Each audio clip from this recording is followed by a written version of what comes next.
కొల్చారం మండల కేంద్రం ప్రజా పరిషత్ కార్యాలయంలో ఘనంగా మండల స్థాయి కళా ఉత్సవ పోటీలు నిర్వహించారు. కళా ఉత్సవాహుతులను ఆకట్టుకుంది. ఎంతో మంది చిన్నారులు చక్కని వేషధారణతో తమ తమ కళలను ప్రదర్శించడం జరిగింది. వివిధ పాఠశాలల నుండి వచ్చినటువంటి చిన్నారులు వారి ఉపాధ్యాయుల వద్ద శిక్షణ పొంది చక్కటి కళను ప్రదర్శించి ఆహుతుల యొక్క చప్పట్లకు చురగొన్నారు.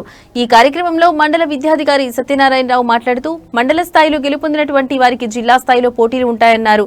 అందులో పాల్గొని మండలంకు మంచి పేరు తేవాలని ఈ సందర్భంగా వారు తెలిపారు. జడ్జీలుగా సరిత, గీత, ప్రియాంక మరియు పాఠశాల నుంచి పాఠశాల ఉపాధ్యాయులు మరియు ఎంఆర్సీ సిబ్బంది తదితరులు పాల్గొన్నారు.